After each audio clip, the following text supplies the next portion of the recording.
It's indeed a great pleasure to have all of you here for a topic which is so critical. I must say, unfortunately, uh, I am seeing less and less interest in academic circles on public finance over the last 10 years. But only now it seems that there is some green strands which are opening up on the importance. And indeed, this is a really important area for so many different reasons. On one side is going to be the pressure on government finances with all of this geoeconomic things that are happening, greater interest in industrial policy, greater need for defense, greater needs on welfare. Uh, it's just not going to be possible to maintain that within the same how do I put it same level of expenditures that we have. So these pressures are only going to grow, and within that, it's really important to, I think, really also appreciate the fact that that there is greater and greater reliance on information, which is just in time, which is transparency, and which is, of course, something that you can have some sort of a grip over. And that's important for allocation, monitoring, identifications of omissions, gaps, evaluations of spending efficiency, course corrections, impact assessments, and of course, overall governance and accountability. So efficient and correct use of government funds is really stands at the core of the economy as we modernize. Uh, but of course, as this particular conversation is about, there are huge data gaps. Data gaps exist both in omissions and in many times commissions as well. Government finances are, or at least the appreciation of the depth of issues is to some extent missing. And CSEP has been working to look into some of these factors. Fiscal transparency and data gaps is the larger scheme within which we operate under the leadership of Mr. Anoop Singh, and of course, ably assisted by a very dynamic and young group of researchers. Some of our work has been on subsidies, on capital expenditures, on off-budget borrowings, and all of this essentially points to the need for strong public finance institutions, and is essentially a framework which is followed by different parts within the government and also, of course, outside. Uh, but of course, any change that we want will require us to first identify where the major gaps are. And to do that is the objective of this particular discussion. And I'm very grateful that all of you are here. And of course, we have a scintillating panel, which I would start by introducing. So let me first welcome Mr. Meena, who's a senior IAS officer from the 1993 cadre. He is currently serving as the secretary in the Department of Drinking Water and Sanitation, Ministry of Jal Shakti, where he oversees the flagship programs like Jal Jeevan Mission and Swachh Bharat Mission. He has also served as the finance secretary of Odisha between 2018 and 2021, where he started the implementation of the PFM reforms and introduced fiscal risk management and budget transparency. Mr. Jayant Sinha is currently serving as the Deputy CAG and Chairperson Government Accounting Standards Advisory Board in the Office of the CAG. He belongs to the 1990 batch of the Indian Audit and Accounts Service. Prior to this, he served as Additional Secretary and Financial Advisor to the Ministries of Planning, Information and Broadcasting, Statistics, and Statistics. He has also served as the Joint Secretary in the Ministry of Defense and the 7th Pay Commission, and as the Deputy Secretary Budget in the Ministry of Finance. As the CAG, he has undertaken financial compliance and performance audits in both national and international contexts. Welcome.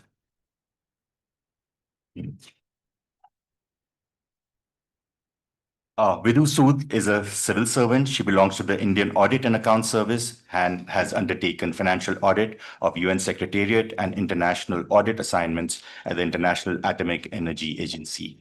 She is currently serving as the Secretary of the National Financial Reporting Authority, India's independent audit regulator. Welcome.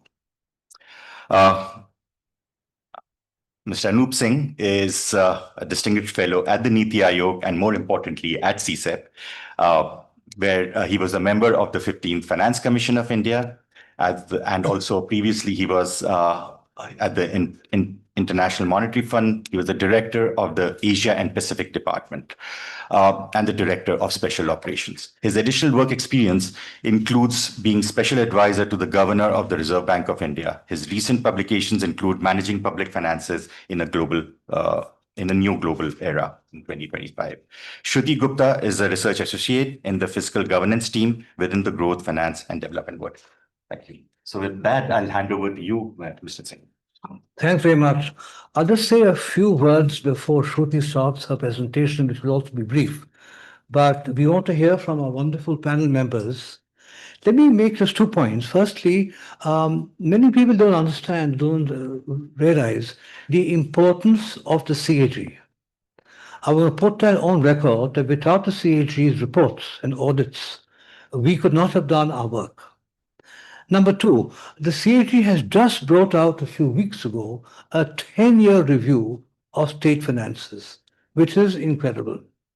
Number 3, when we talk about today and in the book, managing public finance, what do we mean by that? I want to make that clear to start what we mean by managing public finance. You see, in this new world we're in, where countries are going to rely less on tariffs and trade for growth, they will turn more to public finance and to government spending. So the issue is, how do you manage public finance when the public debt across the world is at a historic high? It's not easy to manage your public finance when your debt is at a historic high. Now, the point I want to make is, what do we mean by managing public finance? We do not mean that we are going to give a commentary on what you should spend on. We're not looking at, is education better than health? Is capital expenditure better than subsidies? We're not into what you should spend on. The issue is, are you reporting what you're spending on? All we want to know is, what are you spending on and are you reporting accurately? That's what we mean by managing public finance. The issue is very clear. You cannot manage what you cannot see. If you don't see exactly what you're spending on and how you're financing it, you cannot manage it. My final point is, this issue which we're talking about, and Shruti will now take over, affects all the states and the center. The finance secretary, I think 2 years ago, made historic steps to get into this issue and to try and curb it under the Constitution. Now the issue is, he tried, but these gaps continue. What I want to leave with you is an interesting point which may make you understand why the problem exists. India has, I think, about 27, 28 states? 28 states. The number of states that follow the rule of reporting what they spend on through conventions that are well regarded and recognized and international. Of all the states of India so far, guess how many states have done that in India? And the answer is 1 state. And even that 1 state may be eroding what is done. I leave that with you so you can understand and think of why these things happen. I'm going to stop here. Shruti, please take over.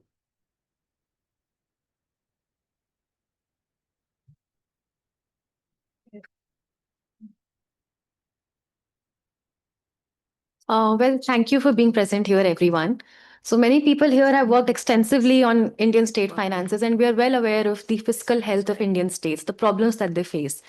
They incur a bulk of general government's expenditure, but they're overburdened, yet they are underanalyzed from a PFM perspective. So we have attempted at CSEP to understand the true fiscal health of these states, going beyond just the reported numbers.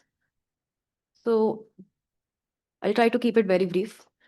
For some context, while states are responsible for a bulk of expenditure, their debt and fiscal deficit levels have gone up in the past 10 years. So fiscal deficit as a percentage of their GSDPs used to be between 2 to 3% for most states in 2014, which has now by 2025 gone up to between 3 to 4%. Similarly, their outstanding liabilities as percentage of their GSDPs have gone up from being say 20 to 30%. Now most states fall well above the range of 30%. And to say that these numbers are understated, many of these debt and deficits do not include the crucial off-budget borrowings that these states make. While there have been some improvements at the union level, we are far from our goals. And there have been improvements when it comes to closing data gaps, and the problem remains more pronounced at state levels. We have analyzed, Laveesh also emphasized, we have analyzed capital spending, off-budget borrowings, and subsidies, and how debt, deficit, subsidies have been understated, and there's an overestimation of capital expenditure. To illustrate, this chart shows a few states' outstanding liabilities as percentage of their GSDPs. The red bars show the outstanding liabilities as reported by them. Once we add off budget borrowings, we get the black bars. For some states, the gap is tremendous. One of the reasons could be that they are making high off budget borrowings, but the other reasons could also be that they are reporting more off budget borrowings than the other states. So in this year, in 2022-23, 12 states also breached their fiscal deficit limits as prescribed in their FRBM acts. And this was even before the off-budget liabilities were added. Sorry. In the case of subsidies, it's pretty interesting because the key data gap that we found when it comes to states was misclassification. So the blue line that you see is the subsidies reported by the states. And these are food and power subsidies of 6 states. We stick to food and power because these form almost the entire composition of subsidies handed out by states. So once we correct for misclassifications, like say some states classify cooking oil subsidy as food subsidy, some classify it as a women development subsidy. So after correcting for such classifications, we get the red bar. And we see that there's a considerable increase in food and power subsidies of these states. The main problem here is that there's an inconsistent classification of subsidies. So not all states are classifying each subsidy in a similar manner, which renders the data among states incomparable. We see a similar case with capital spending. The blue line here again shows the reported numbers. But once we take out all the financial transfers like loans to PSUs, equity investment in PSUs, we're only left with non-financial transfers, which is the actual asset creation by these states. So we are left with the red line, which is almost a 2 percentage point drop as a percentage of their GSDPs. Similar is the case with the union, which might have improvements, but like I said, we're not there yet. So this is the case of reported and adjusted subsidy spending of the union. The blue line shows the reported subsidy as in the statement 7, statement of subsidy and related spending. But once we add government bonds issued in lieu of cash subsidies to oil marketing companies to FCI, other borrowings by FCI which were used for funding food subsidies, we also added production linked incentives, we get the red bar, which is slightly higher than what was reported. In the case of capital spending of the union, we take out from the reported numbers, we take out financial transfers like loans to states, which were given via schemes like special assistance to states for capital investment. We take out equity and loans through PSUs. We're only left with non-financial transfers, which is the true asset creation. This is also aligned with international standards, and CGA's methodology is also reflected in this, wherein we are only focusing on asset creation part of the capital expenditure. To summarize, these are the key data gaps which are reflected in almost all facets of public spending. So for example, we see that inconsistency comes out to be a big data gap in off-budget borrowings and subsidies and capital spending, because there's a lack of clarity around what is debt for state, what is subsidy for state. So therefore, one of our key recommendation has also been formalizing definitions for these across all states, as well as formalizing it at par with union. So another key data gap could be in comparability, because when states classify something, say, as a subsidy, sometimes grants in aid are misclassified as capital expenditure, sometimes revenue expenditure is misclassified as capital expenditure. So we get numbers which are highly incomparable. Coming to recommendations, we have one of the key challenges has been an absence of uniform classification. So one of the benchmarks for uniform classification could be international standards, but this has to be applied equally across all levels of government. Other legally, if we go, we could start by ensuring that states adhere to their existing fiscal responsibility laws. And also, we must focus on developing an overall PFM law that applies equally to all the levels. Thank you.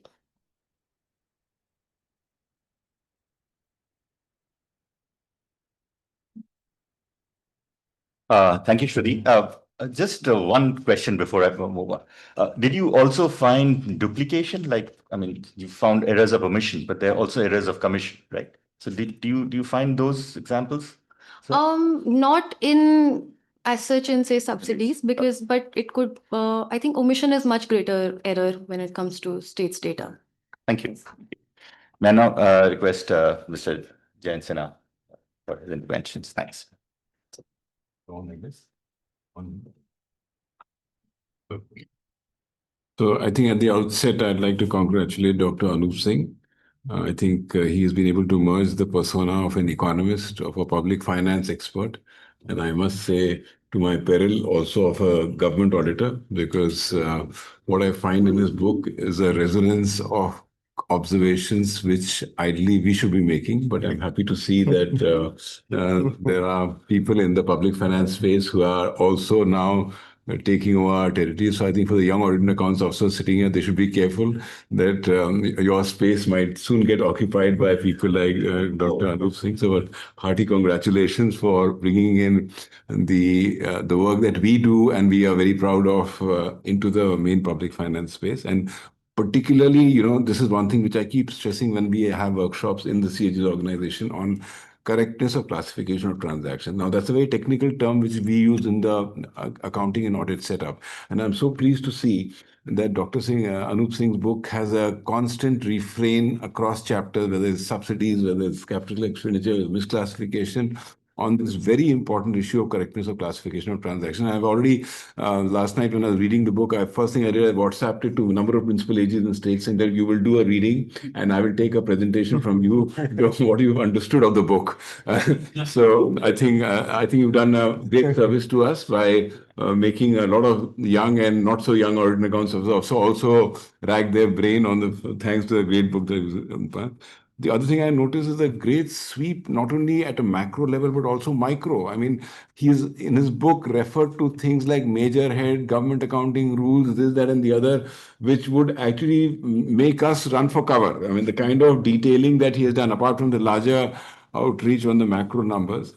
And I think the stress on the uniformity in reporting, which is resonating through the meeting, is something which is very, very important and notable. I would, on the positive side, like to make a few observations. One, I think I'm not a national income expert, though I'm Delhi School of Economics, but I would, having been there 30 years ago, I couldn't claim to be that. And my work is more empirical now, not particularly theoretical. But one thing which I would note as a positive in the Indian context is that India's household final consumption expenditure is generally very high. I mean, we are behind the United States, but we are well above Japan, EU, South Korea, and of course China. So which I think gives us space which a lot of other countries in the G20 and the larger countries don't have. So I think we have a kind of, because of our large consumption expenditure to GDP, we are well placed on that count. Secondly, while the point about aggregate debt to GDP is well taken, and also the issue of budget borrowings, if you look at it from the international perspective, and thanks to both post the Lehman crisis and the current COVID crisis and so on, while we have all experienced fiscal shocks, the trajectory of global debt, if you see, In fact, the US, Japan, and many of the EU countries are in a very, very difficult spot. And while we have, as mentioned by Shruti, probably clocked up a few 10% points higher debt to GSDP across general government, we are still in a much better place than most of the G20 countries. And I think that is made better by the fact that our growth numbers are far better than most of the others. So the growth debt linkages and the servicing linkages, while we're not optimally placed, we are definitely much better placed than most of the large economies in that. And the other thing I would like to mention, which Dr. Singh also mentioned, is that now with the CAG's publication for 28 states and 10-year data being available, I think it will provide to public finance experts the correct numbers to see, because that's something, it's very, I know the government accounts are incredibly complex to navigate.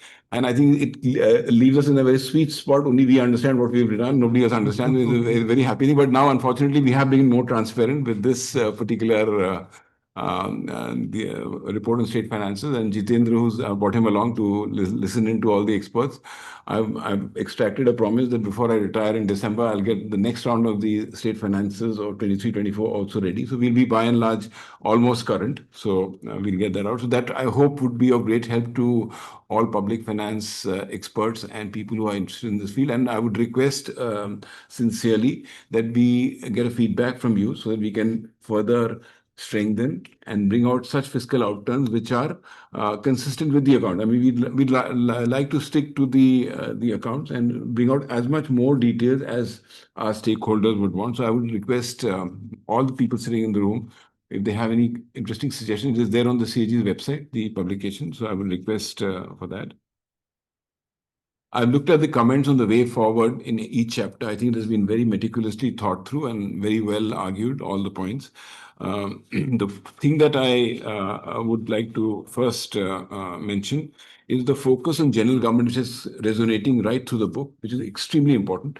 We have central government expenditure, we have state government expenditure, we have the combined CFRA, which we prepare, but is very dated. But I think this is a very important point, whether we do it in the form A or B or C, but we have to come to the point that we have general government reporting. So we've also been suggesting to the Finance Commission that third tier needs to be brought in somehow.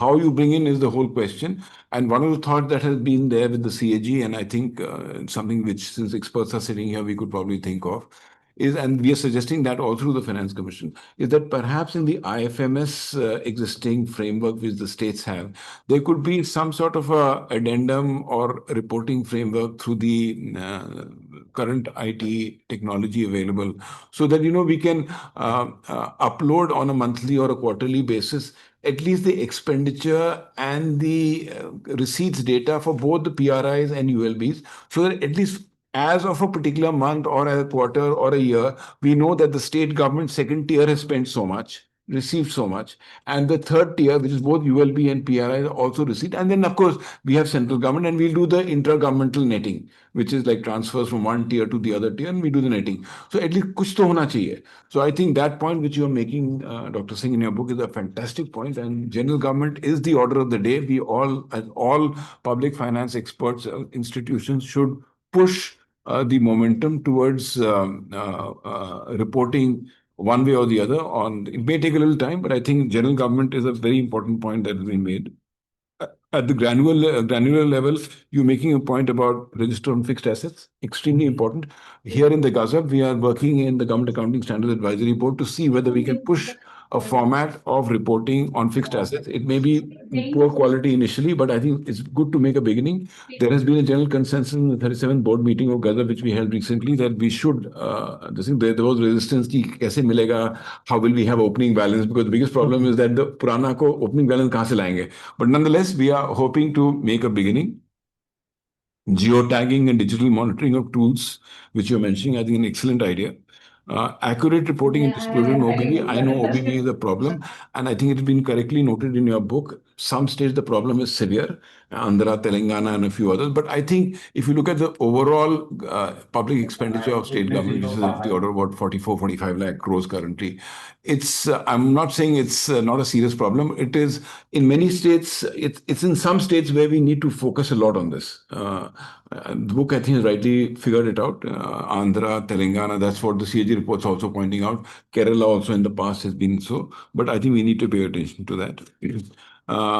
Stakeholder consultation is another point which I notice has received attention in the book, and rightly so. And I'm happy to report to all the experts here that the CAG from 2024 has instituted a system of a conference of state finance secretaries, where we invite the Ministry of Finance, Government of India, the Reserve Bank, the Controller General of Accounts, and all the heads of accounting services. So we have a single window now to discuss fiscal, accounting, budgetary, payments, and all these issues. And I'm happy to report to you that the outcome of the first Finance Secretaries Conference was tagging very, very important issues, addressing the lack of uniformity or the need for uniformity, and the two areas which we have already gone into great detail is at the disaggregate level of expenditure across states. Like I noticed in the book also, you make this mention that it's not comparable. Why is it not comparable? Because at the disaggregate level, every state is doing whatever it feels like. Now, so what we've done is that at the object head level, we are now we are working very closely. We've already got the report of the committee, which is of the AGs and the finance secretaries, which have recommended a broad structure to be applied across the country uniformly at the lowest level of disaggregation. So that will be one area. The other area where Jitendra has worked a lot on is how do we look at grants and aid? And I'll come to that point in a minute. Grants and aid expenditure and utilization certificates, we found that all states do their own bit. Somebody is reporting 100%, somebody is having UC on 100%, and then there are states which are reporting only on 10%. So it's not like for like. So we have normally recommended that states should perhaps look at the GFR 2017 on Government of India and probably be on the same page as the Government of India on both the reporting as well as monitoring and the other regime with regard to granting it. The third thing which we have looked at in the recent conference of finance secretaries, which was just held on the 19th of October, where we unveiled the report, this publication, was centrally sponsored scheme. Now, centrally sponsored scheme is a very important area, and I know all the stakeholders are very keen to know kitna kharcha hua is pe us pe, and the figures there are really wildly variant because the central government is reporting something, the state government have their own share, and somehow there's a complete lack of uniformity on the exact number. So that's the other area which we have addressed in the second Finance Secretaries Conference. And I've just, in fact, as we speak today morning, I've sent a file to CAG saying that we must have a separate working group of the Finance Secretaries of States and the AGs and the Expenditure Department of Government of India to address and thrash out issues with regard to centrally sponsored. So three major areas of public finance and of interest to all people sitting in the room we have addressed, but we are happy to receive suggestions like, for example, OBB, subsidies, etc. Also on reporting on deficit indicators. We'll be happy to receive suggestions from a forum like this so that we can build it into our final points. As the book brings out, and also as our publication brings out, the fiscal landscape of India is extremely varied. There is no saying that this state is very good or this state is very bad, because I can, from the numbers that you will see in our publication also, it'll emerge to you that, for example, on revenue raising capacity, which is an extremely important parameter to judge the fiscal health of states. Some states like Telangana, Haryana in particular, Maharashtra, Gujarat, Tamil Nadu, Karnataka are very well placed. I mean, they're at between 65 and 80% of their revenue receipts come from own revenue sources. I'm not talking about central share, not talking about CSS, their own revenue receipts. If you look at debt, Odisha, Maharashtra, and Gujarat seem to be doing extremely well. Odisha is particularly good, and I think compliments to the panelists for, I think, the good work that Odisha has done. I think tremendous. I think it's a leaf that even other, I think, Western countries can pick. Odisha has done such a good job. The Stabilization Fund, etc., is a remarkable achievement. If you're looking at capital expenditure, Karnataka, Odisha, Jharkhand, and UP seem to do very well. Committed expenditure, Maharashtra, Telangana, Gujarat are very good. They have very low committed expenditure. If it's interest, salaries, and pension, that's what we normally take as committed. If you look at low subsidies, Uttarakhand, Odisha, Kerala, and Assam seem to do very well. On deficit indicators, Jharkhand, Goa, Gujarat. So what I'm trying to say is that, there's no one size fits all. I'm not talking about the small northeastern states, but if you exclude the small northeastern states, the 21 other states, you'll find that India's fiscal landscape is as diverse as India is. That's the beauty of India's fiscal landscape. And ranking, therefore, is a little more complicated than it may seem.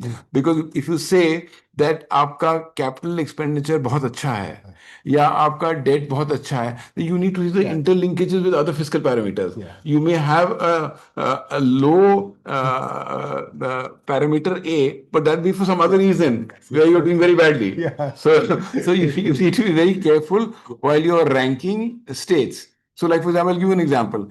West Bengal seems to be very good on committed expenditure, on salary pension, but they have a huge amount of grant in aid salary which they gave to their teachers and this, that, and the other. So their grant in aid salary is very large. So you add the two so that the cover is broken. So it's very interesting. I know, unfortunately or fortunately, from the audit point of view, very few people can figure it out because it's so complicated. It'll be in 1,000-page accounts of ours. It'll be hidden somewhere. So it's only people who've seen the numbers can figure it out. But so that's the interesting thing about India's fiscal landscape and the wide variation that exists across states.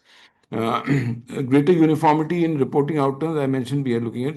And one last thing which I thought I'll highlight to this August audience is we must pay greater attention to one thing which I don't think many people are paying attention to or they think is not important, is the fact that in the public delivery today, the largest item of expenditure of both the union government and the state governments is grants and aid. Now, grants and aid today for the states, I've got the numbers which we've compiled for 22-23. Out of 35.95 or 36 lakh crore revenue expenditure of states, over 11.2 lakh crores is only grants and aid. Similarly, which is about 30-31% of total revenue expenditure. Same is the position with the union government, where it's 26-27%.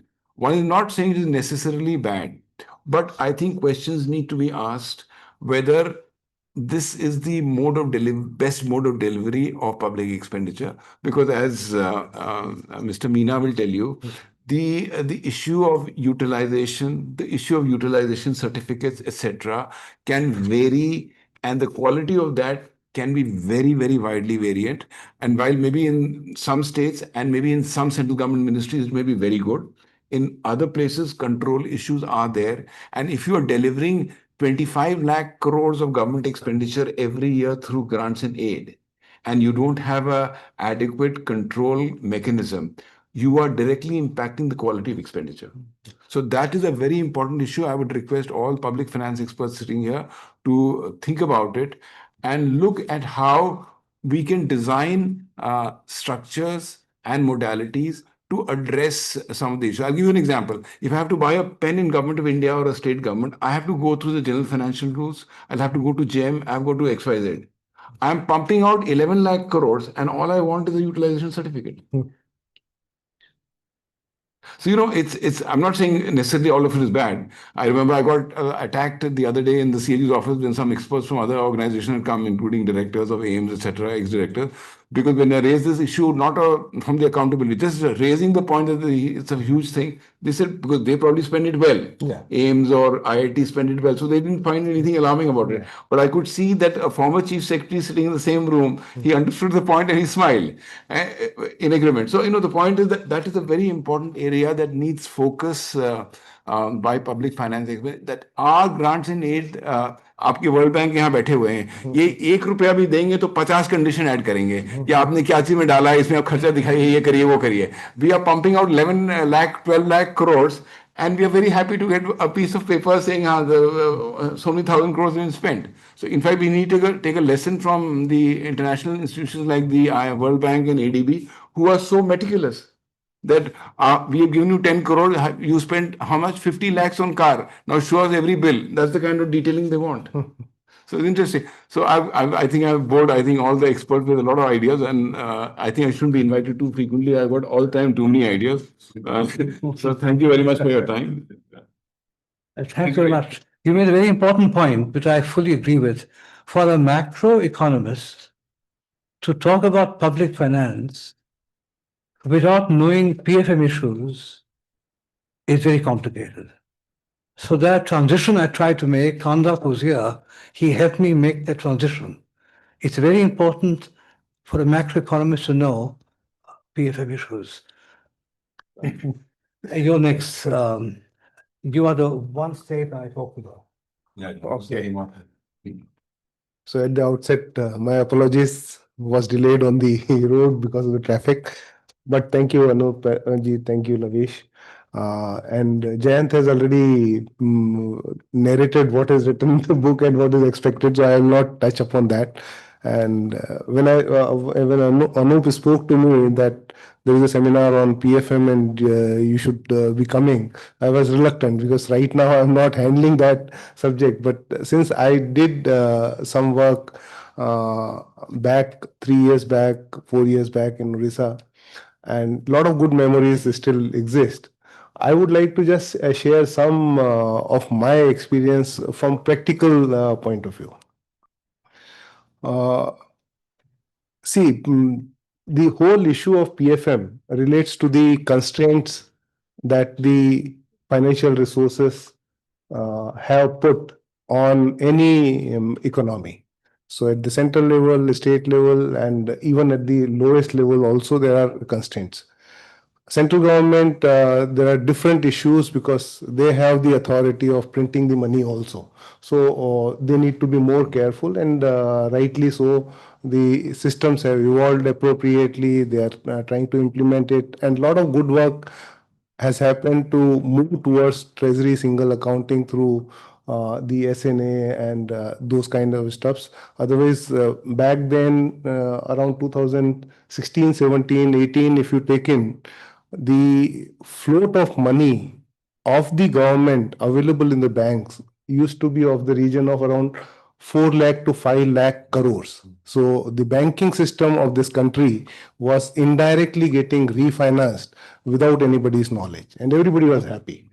So right now, having done the SNA kind of reform, the states also have done their IFMSs have become much more realistic.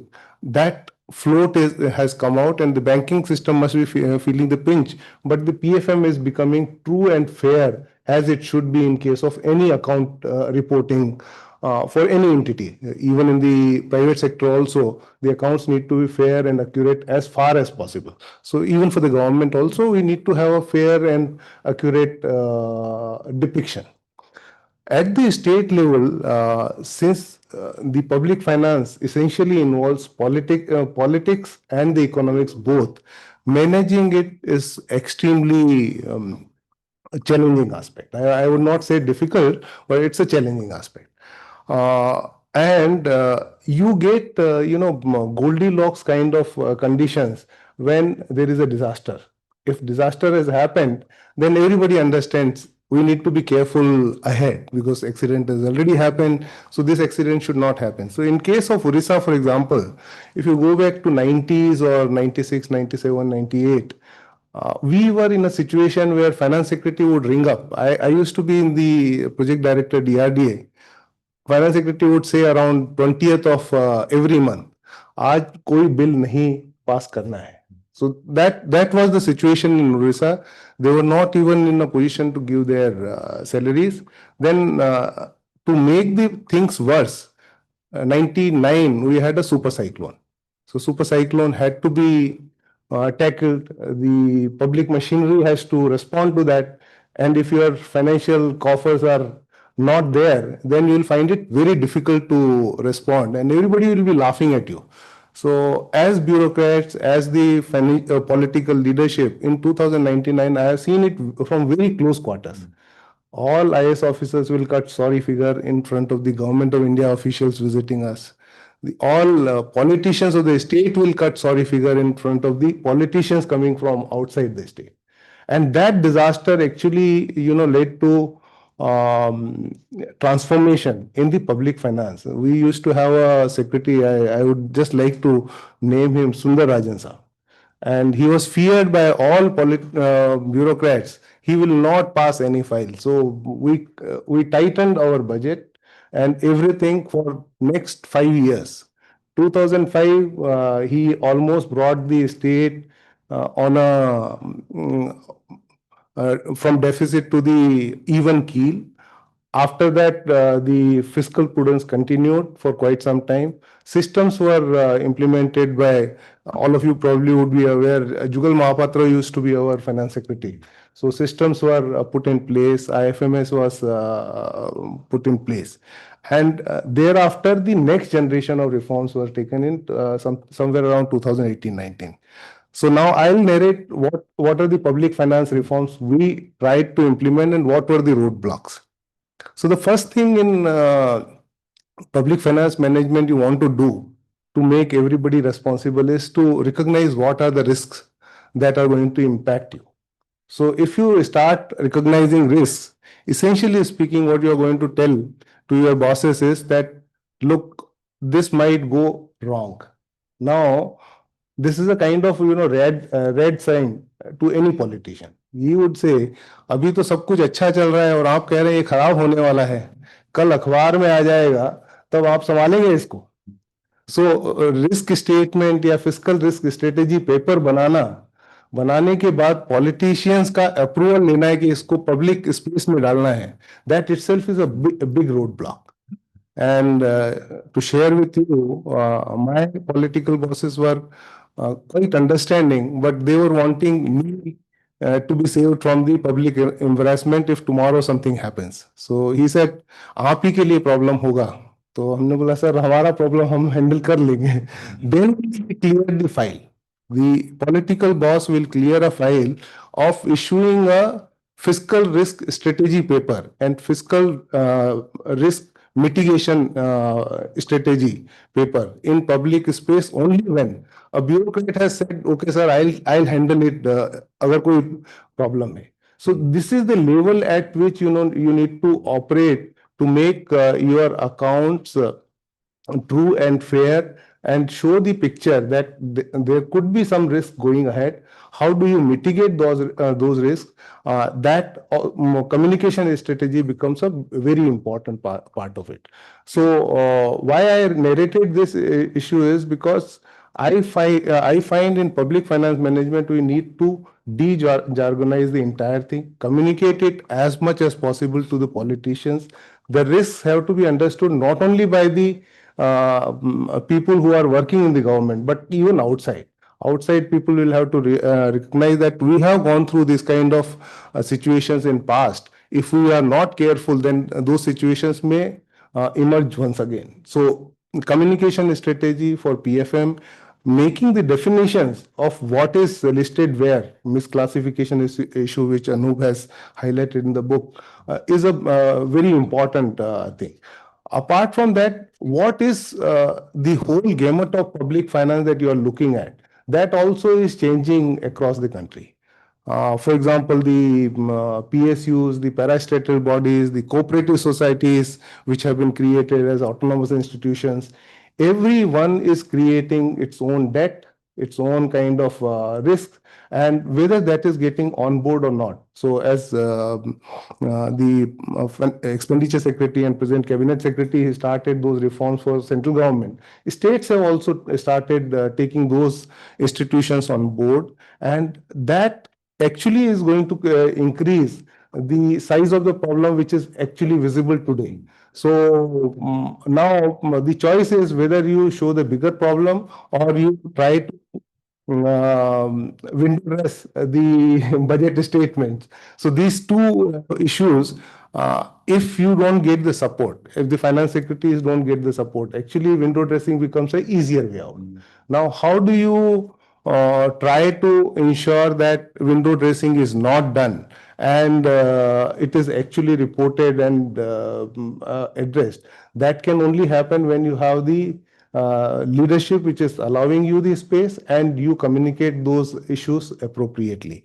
So in the case of the state of Odisha, we did bring out the risk mitigation strategy paper, analyzing all the institutions which had more than 50% share of the state government to be listed. Their fiscal health was analyzed in broad terms, of course, and then likelihood basis, we recognize the risk and then mitigation measures for the same were put in place.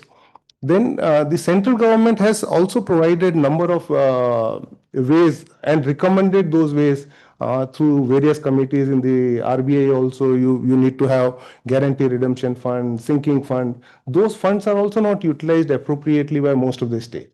If you don't stick to that kind of fund availability, then what will happen is, if those risks for which that fund was created, if they arise, then where will you fund that? So guarantee redemption fund has to become operational for most of the states. Sinking fund has to become absolutely as per the requirement. And then states like Odisha, which gets most of its revenue, for example, from the mineral sector. Now, mineral sector is completely connected with the commodity cycle at the international level.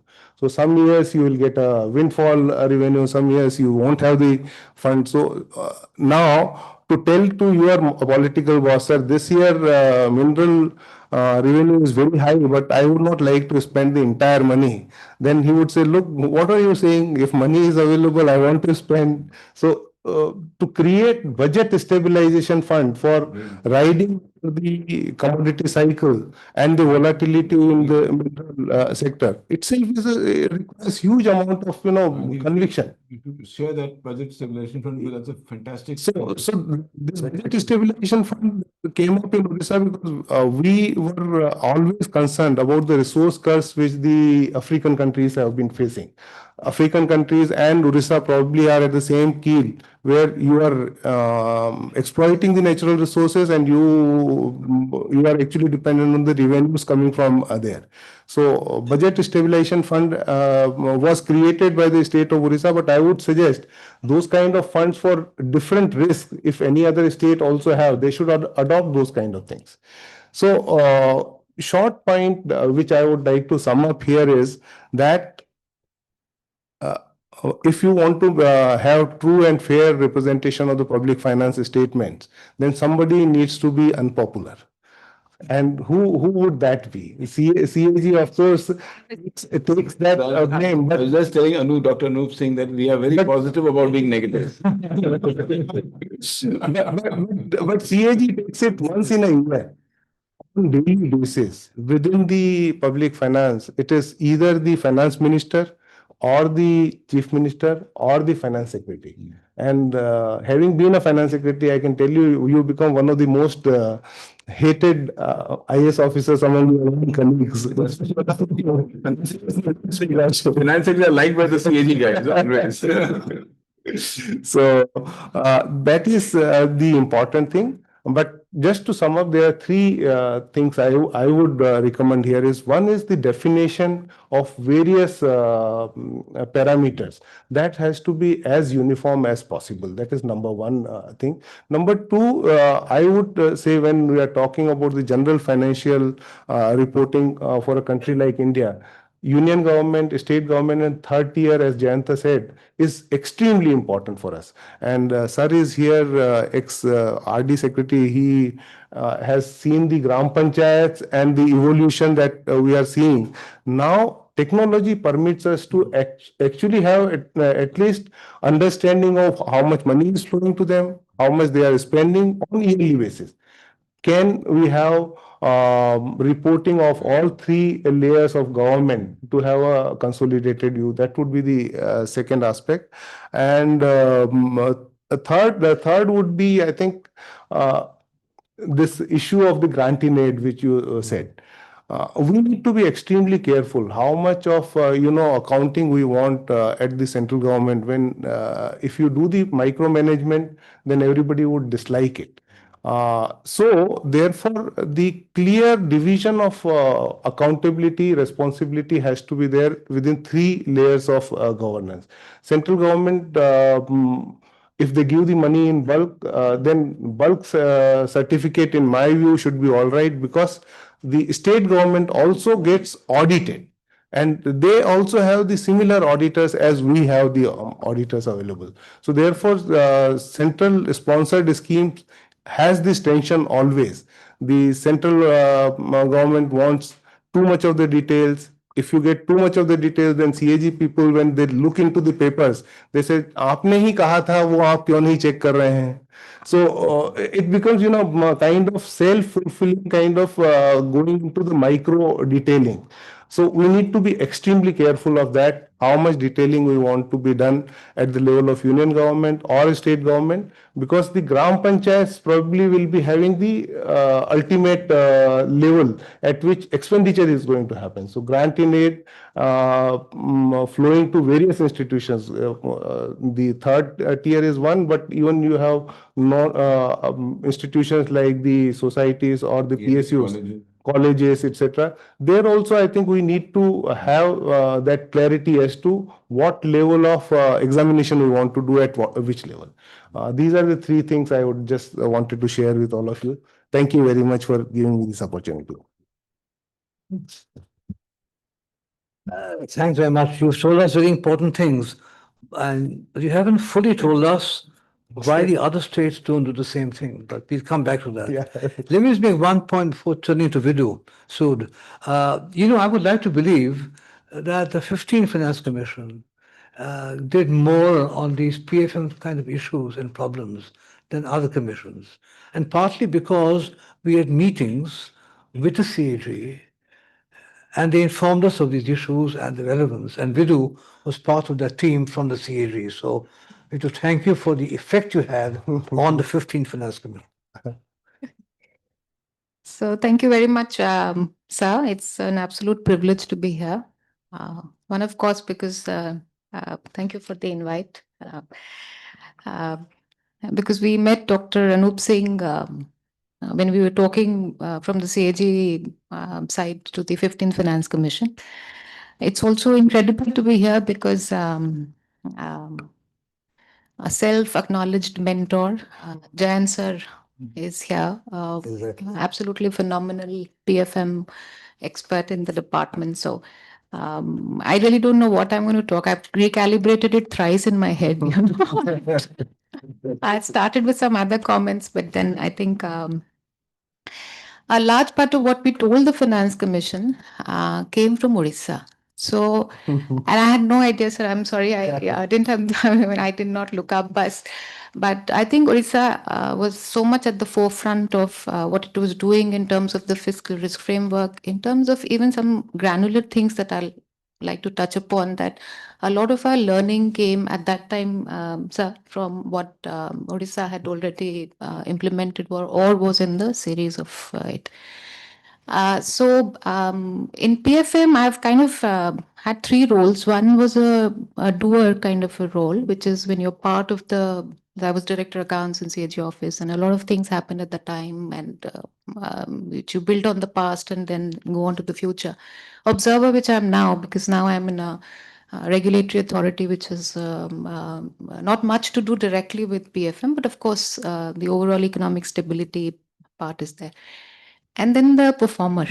So the 15th Finance Commission, getting the attention of the 15th Finance Commission, that presentation was in part deliberate, because I think we also wanted to elevate our concerns on PFM to the Finance Commissions. I mean, that's a body that I think, I remember we were actively associated with the 13th Finance Commission also, and we'd gone and presented to the 13th FC, but we're very happy to receive the 15th Finance Commission in our office. If I look at the journey, sir, of PFM, I think, and there's so many participants, so many of them who are already in the room, because I think in my memory, and please excuse me because I joined in 2000, so I mean, there's a lot memory sitting here. But at the time, the first thing that happened was, which spiked my interest, was the reimagination of the state finance accounts, how we present the finance accounts. So in about 2009-10 was when the first, we started presenting the finance accounts differently. It became more transparent. It became more granular. We brought in something called notes to accounts, which were qualitative statements on several aspects of book transfers, subsidies, and I think that initiative put a lot of conversation around items which were not really understood in the public domain. So I think, sir, I mean, of course, I'm not saying that that was the only thing done, but from my understanding and the way I see it, the second important thing that Sir just spoke about was, the concern about state budgets not reflecting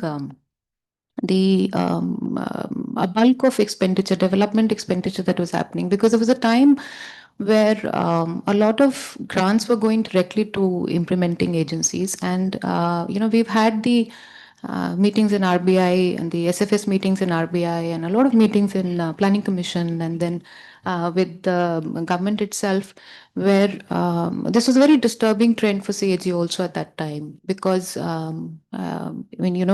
development expenditure needs to be captured to a significant degree, at least in the state accounts. So I think the contribution in the chapters that we wrote for the high level expenditure committees. There was a committee by Dr. C. Rangarajan, plan, non-plan. It had several chapters. There was one on plan and non-plan, and that's when it went actually through that report. So the HLEC, I think the report came out in 2014. It convened somewhere around 2010, 11, around that time. So I think the chapter where we actually stressed upon if I can call it, the bypassing of state budgets, because it was more about the states getting control over, that kind of expenditure. So I think that was another phenomenal thing that we were very concerned about in the PFM journey. So that's reimagination of the state accounts, making it more granular, getting more and more expenditure reflected through the state accounts. The third thing that which we presented, sir, and which Jayant sir has so eloquently talked about, you've also mentioned, is I think now that push towards getting a sense of general government expenditure. So there's central government, there's state government, there's local government, and the extra budget, the EBR, that is the off budget or the extra budgetary resources. So I think the third component, therefore, today becomes not transparently, I mean, just a realization that we need to report at a general government level. And I think why that's important is because when you include the right entities, what sir you just mentioned in the beginning, when you include all the entities, that's when you can actually really set targets, or you can really measure your fiscal parameters or how much you put in. So the third thing I think is that, and in general government, the understanding of general government, I think a huge contribution has been made, if I may say, by the organization of the CAG, because I think, sir, from Jan sir will recall from the time you were looking at oil bonds and all of that, that's when, sir, so it's like a mystery. I mean, you talked about it being a little boring subject or whatever, but I think it's fascinating. If you start looking at the off-budget figures, and you've spoken about it, and you've written in your books also. I remember there are 2 pages, if I recall correctly. Off budgets are fascinating because they're not just about underreporting of fiscal deficits or things like that. It's basically the state's aspiration for growth, the vehicles that they have formed for growth, because it can't really be met by their own resources. So it's a story of development. I mean, it's basically a balance between what the states want to aspire. I mean, what they want to construct, whether it's development expenditure or it's infrastructure, and then what mode of financing are they adopting, and then of course comes accurately capturing and reporting it, because that the third puzzle I think is very, very critical for states to appreciate. As sir also said, that messaging is important because it can get you into a fiscal or a debt trap if you don't do that. So I guess bringing this extra budgetary or off budget into general government, along with the central government, state government, and local government, that sort of, I think, will complete the key on this reporting part. One of the things that this State Finance Secretary Conference of the CAG last year, I was following it. So this is again an observation role, was a very strongly felt issue on structural issues that are impacting identification today, which Jayant sir also talked about. And there I'll try and tie in what Jayant sir spoke about and what Odisha had done, specifically with regard to CapEx.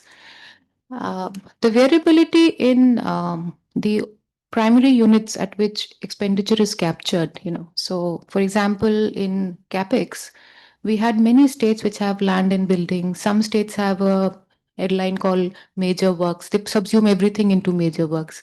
Some have canal irrigation, major works, construction. The variability was so much that, of course, there is a problem with comparability. So I think it's phenomenal, sir, that that issue is being resolved and it's gone to government to resolve. Because at that time we found some very fascinating heads that Odisha was operating. Odisha was operating things like capital logged in income. They had an FRBM target on the capital that is logged in incomplete projects, and you had to reduce it percentage wise so as to achieve some sort of incentive or a reduction. Commitment control. Part of the commitment controls. The other thing was they had a head called Capital Works in Progress, which I found very fascinating that the state wanted to capture and the state wanted to understand CapEx by its components and the quality of its components. So I think the structural issue of identification, for a long time, it's been like till the program level is the central government. And then there was, if I can use in this closed setting, an element of sovereignty in how we want to classify expenditure. So I think this whole, this is addressing the structural issue on variability of accounting. If since that has been handled, I think it's really, really great.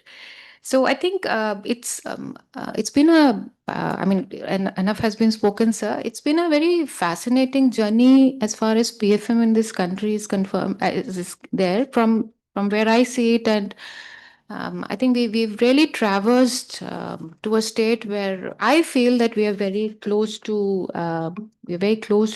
plugging some of the systemic gaps that today that had been confronting us on. The thing that really remains a matter of personal concern in terms of my interest in the subject is the quality of capex actually, which is the operational efficiency of our maybe power or irrigation projects or anything, and the quality of capex on the ground. So I think because that the books only captures what is given out as a grant or a loan or an equity infusion into a PSU. So I think there the measurement of capex, if it's not, I don't know whether it's already being looked into or not, because but I think it's extremely important that when we look at capex, and this came from, I think, 15th Finance Commission. 15th Finance Commission had a TOR which said that they wanted to, at that time, incentivize capital formation or progressive capital expenditure. And that's when we started. I mean, we looked into a bit into baselines of capital. What is that capital expenditure on which you can make an incentive? Is it the capital expenditure that is really just booked in the government accounts? What happens when you book loans and equity as capital expenditure, and then the PSU to which you've granted money that has an eroded net worth or a complete accumulated loss? So in one of the states, we saw that at that time, sir, it's an older figure, 2016-17, when there was a loan or an equity infusion of 16,000 crore to all the PSUs, which had accumulated losses of 12,000 crores already until then. So is 16,000 crore the real figure, or do we need a system of derecognition also of government capital expenditure? So that, of course, was on the financial asset side. On the physical asset side, as I said, what Odisha had done, unlocking capital or derecognizing or dropping it from your books, the capital that is locked in incomplete assets which will not see the light of the day. That kind of a cleaning up of capital expenditure figures. So it may be required in various other heads of account also, but I think that might still be an area where we really need to go now into the components, because while we have measured at that larger level, I think measuring what actually is capex, for instance, at the granular level in the states, and sifting these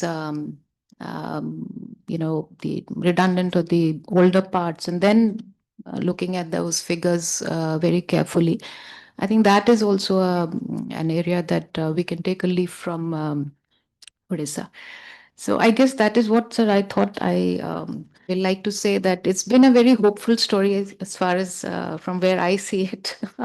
And it's been absolutely wonderful working. Thank you for bringing me back to it every couple of years. It's been yeah, I get the current role is very different from what I'm, current from what PFM is really about. So thank you very much. And it's been an absolute privilege, sir, to be with All right, thanks very much. We don't have that much time. And I have many questions, but I won't ask them now. But the issue, therefore, is how do we go forward from here in these areas? The only question I have, which I don't think we can talk about here, is the CAG audits and their observations have great power, and they're detailed. They specify exactly what the problems are, discrepancies are. How does our political structure, how does it need to change to take forward, correct, and regulate according to the CAG's observations? You make these great recommendations, observations, and you score the states, and this goes to each state. But the problem is, how do we take that forward? How do we get the state government to act on it? And why do we not have that structure? Whereby you say something, it's very important, and then what happens? So maybe I start with you, and the others should take off. On this, sorry to please. the structure exists. Yes. Because after the CAG gives the report, Yeah. there is a parliamentary accounts committee. They are Yeah. supposed to look into that Yeah. and make recommendations. Yeah. But sadly, what happens is, because I have also worked in a state, I was in Goa, just like Ashok said in Odisha. That becomes more of a political, blame gaming rather than actual. But what the CAG says, after that, this body is there, the PAC, Public Accounts Committee, is there in every state, and they are supposed to, the executive is supposed to give what is called an action taken report. Yes. So what they have suggested and what they have done. Yeah. So the structure exists. It's a matter of how it is being executed, and that I think is that the political of this. So my question is why? Why doesn't this? That may be Jayant. No, I think perhaps I think there are many aspects to it. One, of course, as he rightly mentioned, there is a structure existing, but as people would notice, the structure, how far the structure is actually implemented with regard to public finance issues is another thing.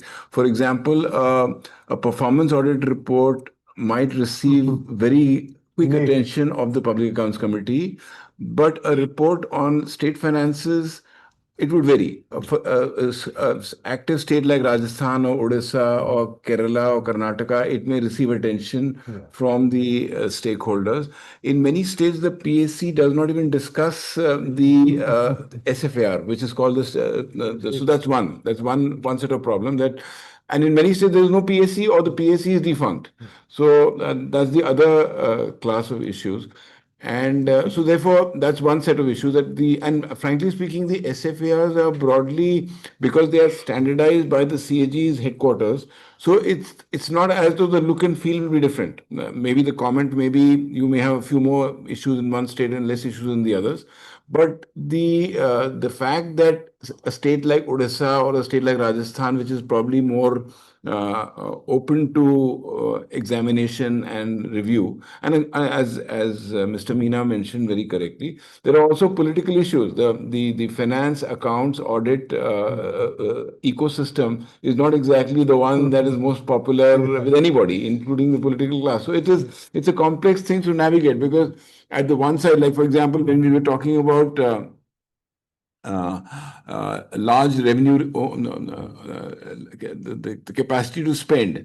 The next issue is whether that is translating into high capital expenditure or not. Yes. And all kinds of things will come up. So you might say ki some states I've noticed have a very good revenue surplus, but a high fiscal deficit. Yeah. So they are financing a lot of that in terms of capital expenditure and so on and so forth. So I think the fact that what I find in your book, and which needs to be probably built up more, rather than relying entirely on the PSC route, is to probably upscale Article 150. I find that you are mentioning Article 150 here and there, but if we interpret Article 150 in a broader manner, which we are not doing currently, at the moment we are just restricting it to the form of accounts. If we expand the scope of Article 150, then that's like a Brahmastra sitting on everybody, because that is a mandatory advice that both the central state governments are expected to follow. And the interesting thing for the people sitting in this room to mention is that while the audit is entirely unitary, the CAG's audit is entirely unitary. For all practical purposes, even accounting is unitary, because Article 150 is technically supposed to roll out a uniform thing. But states have their own financial rules and this, that, and the other. And so there are limits to that. But perhaps a point to consider, I mean, for a forum like this, which is a forum of thinkers and experts, is can Article 150 be upscaled to probably bring in, other areas strictly, which are not strictly in the category of form of account? Because once you use Article 150, life becomes easy. I mean, the other day in the GASAB meeting, the finance ministry representative said that why don't you submit the draft standards to CAG and then send to finance ministry under Article 150? As if I do that, I will leave you with no choice. If I say Article 150 and send a standard, you will be left with no choice. At the moment, I'm just I'm sending it at my level. So that, these are very interesting things. As Vidhu rightly mentioned, those of us who are working in the public finance space find it so interesting. I mean, there is not a day which is not boring. As a finance secretary, he would feel it. And as a CAG guy, I would feel it. As a good accountant, you can feel the pulse of the government. You can really feel the pulse. So it's a fantastic thing, contrary to perception that is a very boring and no, not at all. Kanga, why don't you tell us about Article 150 and why we don't Not use about Article 150. Fascinating discussion. I just wanted to add my bit a little bit. So we'll have to try from all sides to generate this demand for transparent reporting. One is, of course, the channel of CAG reporting, PSC, and that channel. Another two, I was just thinking, another two entity which can force, one is, of course, higher level of government. So central government, while giving grant, can specify certain conditions to state government. State, while giving grant to local body, can, prescribe some conditions while giving grant for more transparent reporting. And that already happens, but we need to do it more. The third entity which I think can force is the market participants. Because the state government is now almost 80% dependent on market loans. If you look at the financing of fiscal deficit, 80% is from markets. But we don't see the difference in terms of borrowing cost for the states. It's all underwritten by the RBI. Exactly. To a certain extent, but then again, there is So last year, differential interest rate for different states. No, so last year, if you see, the interstate spread is only 3 basis points. 3 or 5. Right. Whereas central government and state government as two entities, the gap is 31 basis points, which is very large. Yeah. If we consider central government as risk-free, Yeah. state as a whole is a risky Yeah. borrowing, I mean, risky loans, but not the, so that we need to, and there are 4 to 5 states currently which go into the overdraft and WMA all 30 days of the year, of the month. And they also don't, there is no cost imposed on them for going into overdraft for all 30 days, right? So they can be clearly identified. These are reported data, but not getting inbuilt into their borrowing cost. So I think that is where probably some kind of credit rating, some kind of this thing, then demand for better transparent reporting will come, and probably better data will flow. One of the problem of even market participants not demanding this is because their existing portfolios will become risky as soon as some more transparency come into the picture.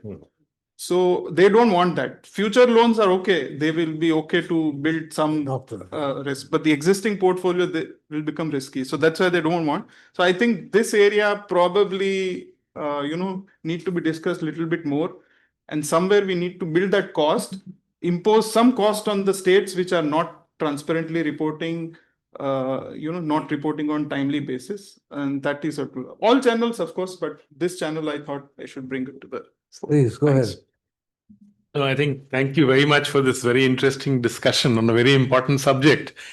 Just wanted to highlight a very important element, which is to do with how you carry out reforms. I raise this issue in the context of public finances because the how, unfortunately, by a diktat, a letter from a secretary expenditure, I don't think it's the best way forward.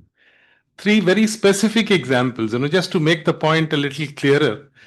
The single nodal account that we are talking about, we introduced it in the Rural Development Ministry programs, but that required about 2 years of solid work because the states reporting were on different, the classifications were different. It was different here. The first exercise was to do that matching. Then only we could actually effectively move on to a single nodal account and just-in-time releases. It was not possible otherwise. In the panchayats, the public financial management system, a mandatory requirement up to the last point, no monies will come if you don't do this. That was not a standalone diktat. We also provided for a human resource augmentation at panchayat level. UP, for example. UP was notorious for 5-year-old accounts and audit of panchayats. Today, UP is up to date. It got an accountant everywhere and it used the PFMS.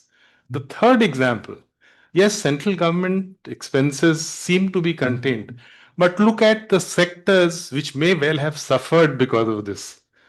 You started the single nodal account by a diktat based on what MORD had done, but what did it end in? You look at the expenditure on education last 5 years. BE is higher than RE is higher than actuals. Not a very good sign. Something has gone wrong. Is it that the systems we put in place for utilization and others, very good systems, but where was the hand-holding? And it brings me to a point which has been flagged earlier as well.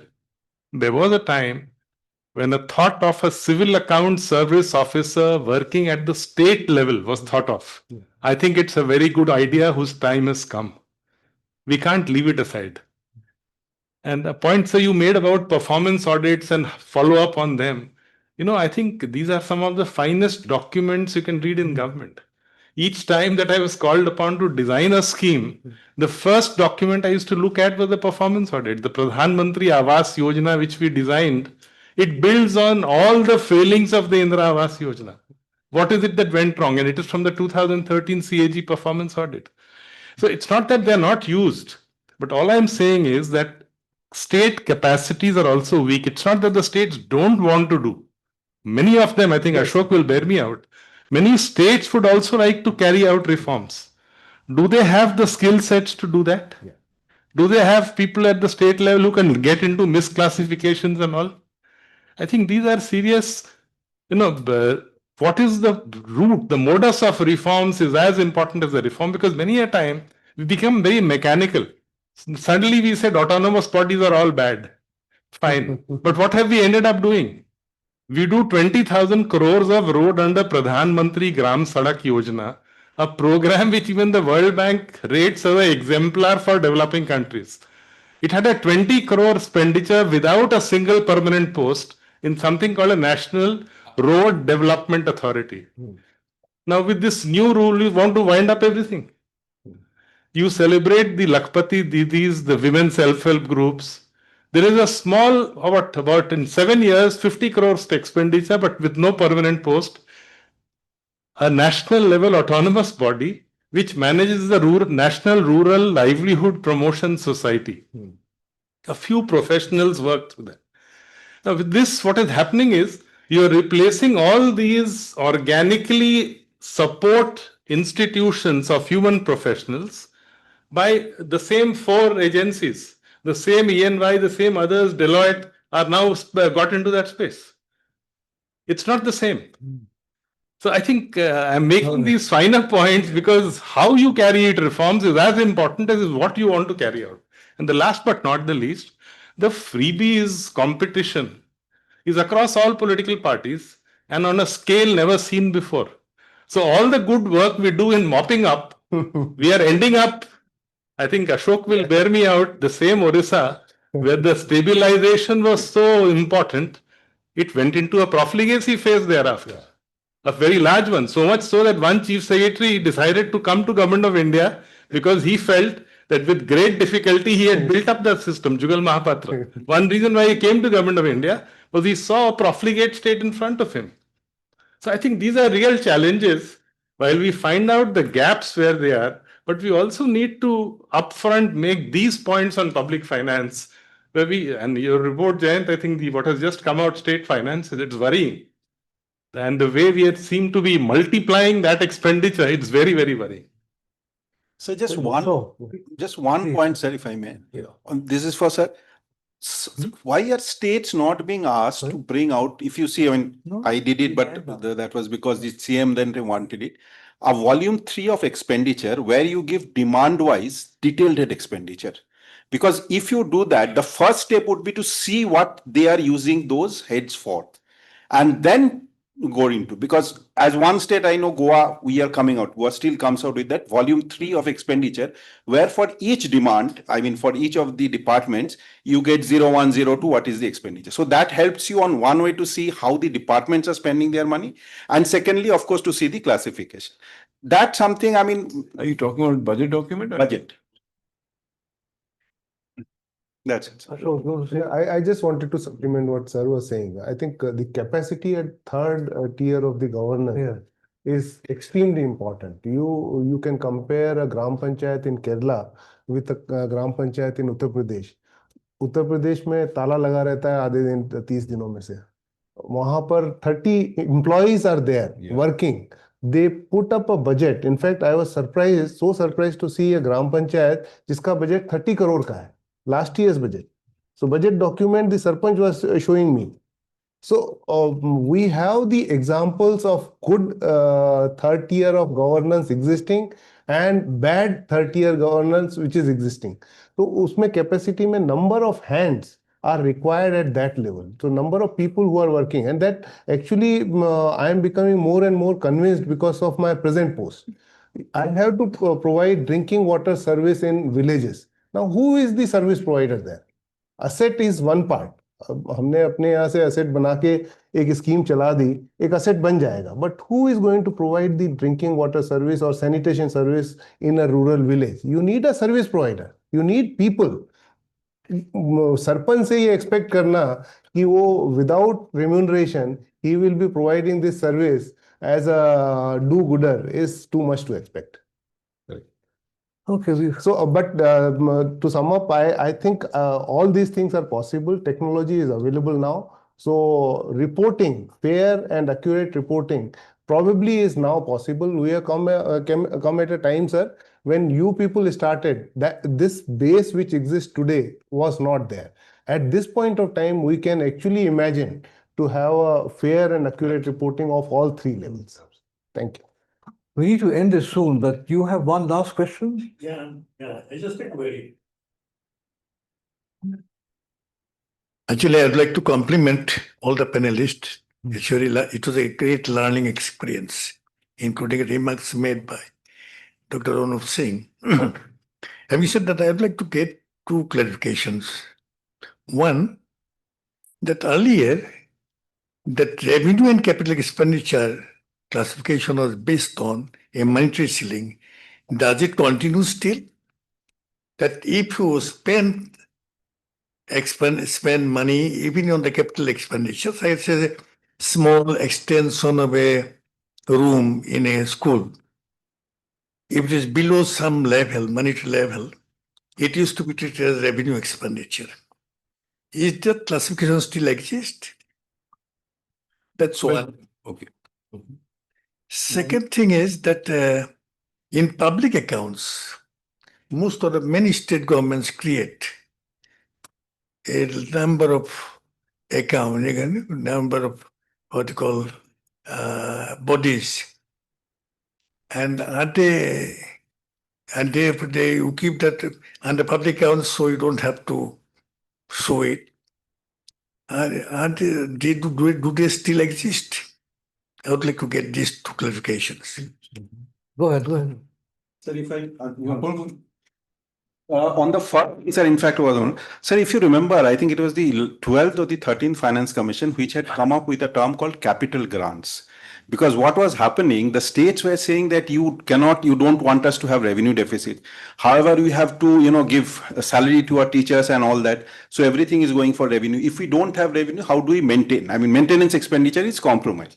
So there's a term called revenue capital grants, which was the expenditure was in the nature of revenue, but it was booked under capital.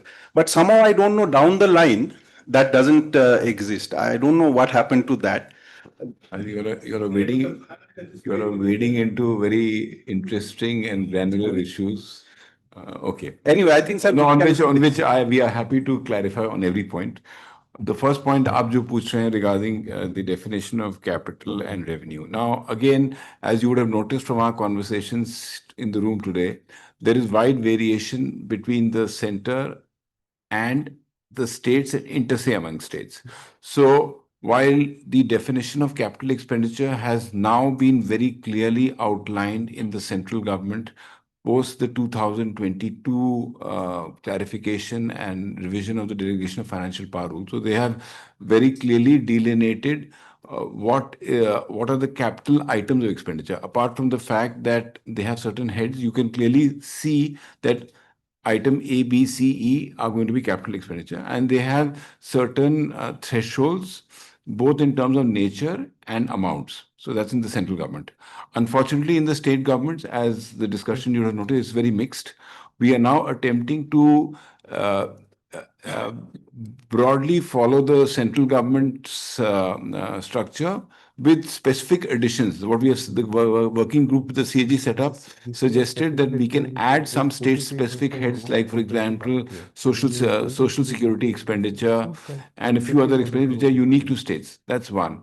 So to answer your question, yes, the central government is very clear on how capital expenditure will be defined. It is primarily in terms of augmentation of assets, etc. But there are also certain cases where they have got a threshold in terms of amounts. As far as the second question of public account is concerned, it's very clear. The finance accounts of both the union government and state governments have a very clear demarcation of transactions which are within the consolidated fund and which are within the public account. And the public account also has a certain clear-cut structure. So you will have deposits, you will have interest-bearing, non-interest-bearing, and you'll have funds and so on and so forth. It's all very, I mean, I know it's very complex for an outsider to see it, but for a public finance person, they can broadly make out what is there in the public account. And incidentally, when you're talking about liabilities of states or the center, you're adding, in addition to public debt, all the items are net of the public account. So that's how it's done. To your question regarding capital grants, what has happened is post that discussion around 2010-11, the government of India created 3 heads to capture expenditure on grants. So earlier there was only one grant in aid, then it became grant in aid for general, grant in aid salaries, and the third is grant in aid for capital creation. So with the effective capital, the finance ministry at some point trying to show effective revenue deficit, use that minus that stuff, though we are not exactly very comfortable with, so but that's how it's done. So it's now called effective capital expenditure. So when it's pushed out from Government of India, it'll show as revenue, but it's called grants for capital creation. Thank you, sir. Okay, we're going to stop the discussion now. I'll give it to Laveesh. Just one final point. We talked about freebies and the effect it have on the trust of what states are doing. Let me end with one unusual quotation by somebody about what is transparency. The quotation is this: transparency is not about restoring trust in institutions. Transparency is the politics of managing mistrust. Let's think about what that means. Thank you. It's indeed been a very rewarding, very informative discussion. I'd just like to, as an outsider from the system, and I think in this panel, I'm the only one here. When I first started to work on Indian issues, the first thing that I thought was, why is it that you don't have double entry bookkeeping in urban areas?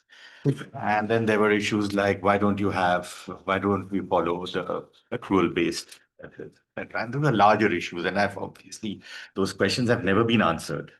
And I never did understand that, but I think today's discussion revealed something really interesting. And is that one thing that we rarely look at is the mechanism of this information flow. We don't think of systems design, the design of this. I'll just give you, I think some of those elements were talked about today here, is that you have, in any design, it's always good to have some outsiders from the system look at it, right? Here, perhaps we are playing that role. Right? In any design, there's always something which is a self-corrective mechanism built in. Now, those may exist. I'm not saying that they don't, but perhaps they're not strong enough. Perhaps we're not looking into those. So the whole system design itself needs to look at. The second part here is this whole issue of capacities. And that's something I think as a think tank, we definitely need to look at. What are the capacity issues in this whole mechanism? There was some talk of a third tier bureaucracy being built in. Yeah. And perhaps that is a solution. Perhaps it is not. I don't know. There are also chartered accountants and chartered secretaries and so on spread across India. Yeah.